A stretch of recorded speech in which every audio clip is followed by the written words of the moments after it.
আমাদের সামনে যেহেতু শিক্ষক দিবস চলে এসছে, তাই আমরা মনে করি আমরা এখনও শিক্ষক হিসাবেই সেই সম্মানটা সমাজকে যেভাবে মনে রাখতে চাই এবং সমাজ আমাদেরকে যেভাবে এখনও মনে রেখেছে শিক্ষক হিসাবে, যেহেতু আমরা স্কুলে যাচ্ছি এবং আমাদেরকে রাস্তায় দেখা হোক যেখানেই দেখা হোক শিক্ষক হিসাবেই সম্মান করেন, সেই সম্মানটাকে চিন্তা করেই আমরা 5ই সেপ্টেম্বর শিক্ষক দিবস পালন করব, পাশাপাশি শ্রদ্ধাঞ্জলি অনুষ্ঠান পালন করব।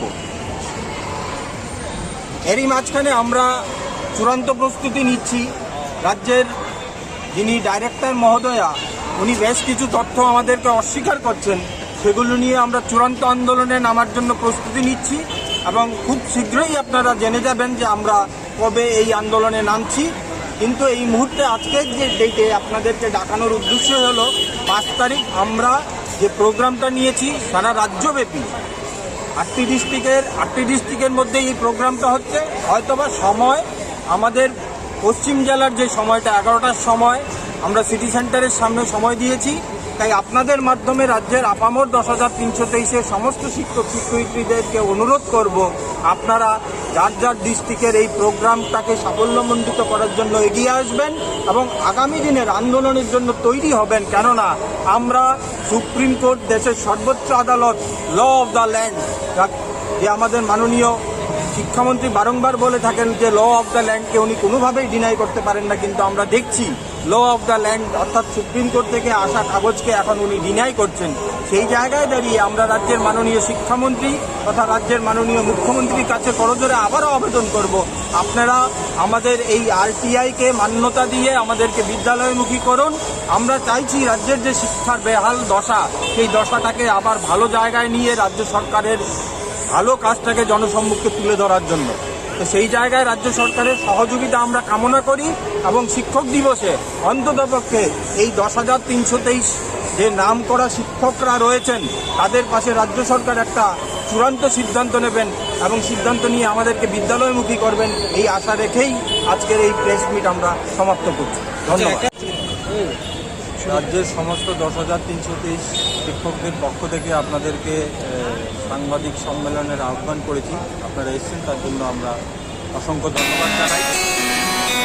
মূলত যে বিষয়টা নিয়ে আপনাদেরকে আজকে এই সাংবাদিক সম্মেলনে ডাকা, সেটা হলো আপনারা সবাই জানেন সারা দেশের ন্যায় আমাদের রাজ্যেও আগামী 5 তারিখ অর্থাৎ 5ই সেপ্টেম্বর শিক্ষক দিবস পালন করা হবে। আমরা যারা 10,323 শিক্ষক নামে পরিচিত, এরই মধ্যে আমরা আমাদের বেশ কিছু সহযাত্রী সহযোদ্ধাদের হারিয়েছি। আমরা সিদ্ধান্ত নিয়েছি আগামী 5ই সেপ্টেম্বর আমরা যাদেরকে হারিয়েছি আমাদের সহযোদ্ধাদেরকে শ্রদ্ধাঞ্জলি দেব।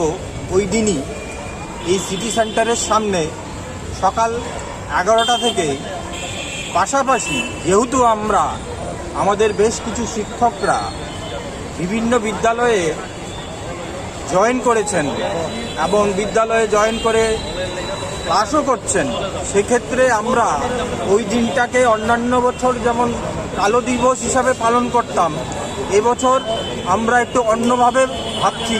আমরা এই দিনটাকে আমাদের মতো করে শিক্ষক দিবসের যে সম্মান, সেই সম্মানটাকে মাথায় রেখে শিক্ষক দিবস পালন করব এই সিটি সেন্টারের সামনে সকাল 11টায়। পাশাপাশি আমাদের রাজ্যের সমস্ত যে ডিস্ট্রিক্টগুলো আছে প্রত্যেকটা ডিস্ট্রিক্টেই এই প্রোগ্রামটা হচ্ছে এবং প্রত্যেকটা ডিস্ট্রিক্ট তার নিজস্ব সময় নির্ধারণ করেই সেই প্রোগ্রামটা করবে। অর্থাৎ রাজ্যের 8টি ডিস্ট্রিক্টের মধ্যেই আগামী 5 তারিখ অর্থাৎ 5ই সেপ্টেম্বর আমরা আমাদের যারা সহযোদ্ধা, যাদেরকে আমরা হারিয়েছি, তাদের অকাল প্রয়াণ হয়েছেন, তাদেরকে আমরা শ্রদ্ধাঞ্জলি দেব। পাশাপাশি আমরা সেদিন শিক্ষক দিবস পালন করব আমাদের মতো করে, আবারও বলছি আমাদের মতো করে। কেননা এই জায়গায় বেশ কিছু সমস্যা এখনও রয়ে গেছে। যদিও আপনারা জানেন এটা বহুল প্রচলিত এখন হয়ে গেছে যে দেশের সর্বোচ্চ আদালত সুপ্রিম কোর্ট থেকে আমরা আরটিআই মূলে জানতে পেরেছি যে তন্ময়নাথের যে এসএলপি সুপ্রিম কোর্টে ছিল সেই এসএলপিগুলোর মধ্যে আমি কোথাও পার্টি ছিলাম না। সেই ক্ষেত্রে রাজ্যের শিক্ষা দপ্তরের বেশ কিছু আধিকারিক আমাদেরকে এখনও বিদ্যালয়ে যেতে বাধা দেওয়া হচ্ছে এবং আগামী দিন এই আন্দোলনকে চূড়ান্ত সীমায় নিয়ে যাওয়ার জন্য আমরা তৈরি হচ্ছি। দেখুন, উনি একটা প্রতিশ্রুতি দিয়েছিলেন এবং জেন্টেলম্যানরা যেরকম হয় প্রতিশ্রুতি দিয়ে প্রতিশ্রুতি রক্ষা করাটাই তো আমরা আশা করি। তো সেই জায়গায় প্রদ্যুৎ কিশোর মহোদয় উনি প্রতিশ্রুতি দিয়েছিলেন এবং সেই প্রতিশ্রুতি মোতাবেক আমাদের কিছু প্রতিনিধিদের নিয়ে দেশের সর্বোচ্চ আদালত সুপ্রিম কোর্টের বেশ কিছু লয়ারদের সঙ্গে উনি কথোপকথন করেছেন এবং সেই কেসটাকে প্রিপারেশন করতে যতটুকু সময় লাগে সেই সময়টা তো ওনাকে ডেফিনেটলি দিতে হবে, উকিলদেরকে সময় দিতে হবে। সেই সাপেক্ষে যদি কেস প্রিপারেশন হয়ে যায় বা রেডি হয়ে যায় সেক্ষেত্রে কেস সাবমিট করা হবে, এইটুকুন আমাদের কাছে এই মুহূর্তে খবর আছে। আর কোন লয়ার কি আছে বিষয়, এই বিষয়গুলো আমরা এখন ডিসক্লোজ করব না, পরবর্তীতে আপনারা জেনে যাবেন অবশ্যই। আগামী 5ই সেপ্টেম্বর জাতীয় শিক্ষক দিবস। সেই শিক্ষক দিবসের অঙ্গ হিসেবে আমরা অন্যান্যবার যেরকমভাবে করতাম আমরা একটু অন্যভাবে, কেন বলছি, আগে আমরা বলতাম যে চাকরিচ্যুত শিক্ষক, এখন থেকে কিন্তু আমরা আর চাকরিচ্যুত শিক্ষক না। আমরা যখন থেকে জানতে পেরেছি যে সুপ্রিম কোর্টের আরটিআই মূলে আমাদের চাকরি যায়নি, সুতরাং এখন থেকে আমরা আর চাকরিচ্যুত শিক্ষক বলাটা বলছি না। আমরা চাকরিচ্যুত সেই ওয়ার্ডটাকে আমরা ওমিট করে দিয়েছি। এখন বলছি আমরা 10,323 শিক্ষক শিক্ষিকা, কারণ ইতিমধ্যেই আমরা বহু শিক্ষক শিক্ষিকা সুপ্রিম কোর্ট থেকে বিভিন্ন ইনফরমেশন কালেক্ট করেছেন যে আমরা কি আদৌ আমরা এফেক্টিভ কিনা, কিন্তু আমরা জানতে পেরেছি এখানে কোনো ধরনের আমরা এফেক্টিভ না। সুতরাং আমাদের সহকর্মীরা আরটিআই মূলে বিভিন্ন স্কুলে যাচ্ছে।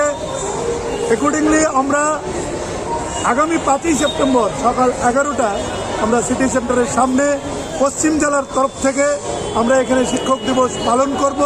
পাশাপাশি আপনারা জানেন সদ্য প্রয়াত এই অগাস্ট মাসে, আজকে হলো সেপ্টেম্বর মাসের 3 তারিখ, অগাস্ট মাসে আমরা 4 জন তরতাজা আমাদের সহকর্মীকে হারিয়েছি এবং এই 2022 সনে 18 জন আমরা শিক্ষক শিক্ষিকাকে হারিয়েছি। টোটাল আমরা আমাদের সহকর্মীকে 139 জন সহযোদ্ধাকে হারিয়েছি। সরকারের যিনি মুখপাত্র আছেন, আপনারা শুনেছেন কালকে রাজ্যের মাননীয় শিক্ষামন্ত্রী বলছেন মৃত্যু তো হতেই পারে। আমরা এই ধরনের বক্তব্যের নিন্দা জানাই। যারা যেই পরিবারগুলি আজকে অসহায় হয়ে গেছে, এই পরিবারগুলির দায়িত্ব কে নেবে? ক্লাস 2তে পড়ে ছেলেটা তার বাবাকে হারিয়েছে, কে দায়িত্ব নেবে ছেলেগুলোর, পরিবারগুলোর? তাই আমরা রাজ্যের মাননীয় মুখ্যমন্ত্রী এবং শিক্ষামন্ত্রীর কাছে বিনয়ের সহিত আবেদন করব, আপনারা আর কাল বিলম্বিত না করে এই পরিবারগুলো যারা আছে তাদেরকে বাঁচান। যারা প্রয়াত হয়েছেন তাদের স্মৃতির প্রতি আমরা এখানে শ্রদ্ধাঞ্জলি করব শিক্ষক দিবসের পর থেকে। এটুকুই বলবো, আর কিছু বলার নেই।